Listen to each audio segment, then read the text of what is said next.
నమస్కారం NS news కి స్వాగతం. నా పేరు ఉషా. ముందుగా ముఖ్యాంశాలు. వైఎస్ఆర్సీపీని ఎదుర్కొనే ధైర్యం లేక నారా చంద్రబాబు నాయుడు అక్రమ కేసుల రూపంలో కక్ష తీర్చుకుంటున్నాడు. ఇది రాజకీయ అరాచకమే.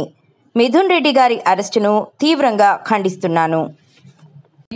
రెడ్ బుక్ రాజ్యాంగం రెడ్ కార్పెట్ వేసి మరీ పరిపాలిస్తున్నట్టుంది. ఈరోజు అందులో భాగంగా ఈరోజు సిట్ విచారణకు YSR Congress party parliament floor incharge అయిన ఎంపీ మిథునన్నను పిలిచి అరెస్ట్ చేయడాన్ని తీవ్రంగా ఖండిస్తున్నాను. ఈ లిక్కర్ వ్యవహారం ఎలా ఉందంటే, మొదట్లో 50,000 కోట్లు స్కామ్ చేశారన్నారు, తర్వాత 30,000 కోట్లు స్కామ్ చేశారన్నారు, తర్వాత 18 కోట్లు స్కామ్ చేశారన్నారు, ప్రస్తుతం 2,000 కోట్ల స్కామ్ చేశారన్నారు.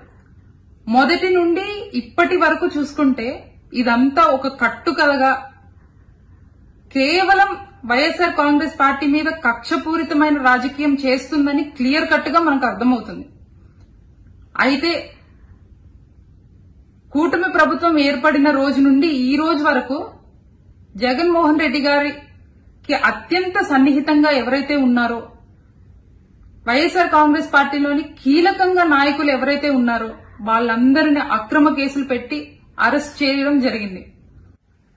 ఈ అరెస్టులన్నీ చూసి, ఈ అక్రమంగా ఏవైతే అరెస్టులు జరిగాయో అవన్నీ చూసి జగన్మోహన్ రెడ్డి గారు ఒంటరిగా అయిపోతారేమో, అది చూసి సునకానందం పడొచ్చు అని చెప్పి అనుకుంటున్నారేమో.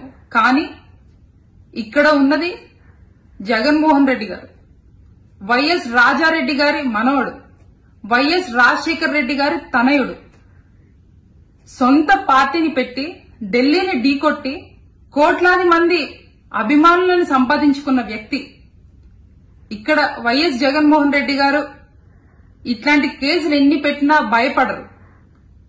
అలానే అన్నను నమ్ముకుని ఉన్న నాయకులు గాని కార్యకర్తలు గాని భయపడే ప్రసక్తే లేదు.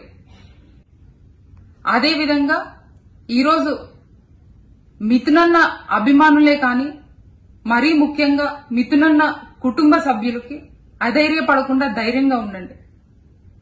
ధర్మయుద్ధంలో ముందు అన్యాయమే గెలిచినట్టుంటుంది, కానీ చివరిగా న్యాయం ధర్మమే గెలుస్తుంది. మిథునన్న ఈ రోజు కాకపోతే రేపు కాకపోతే కొన్ని రోజుల తర్వాత క్లీన్ షీట్ తో అన్న బయటకు వస్తారు. We stand with మిథునన్న.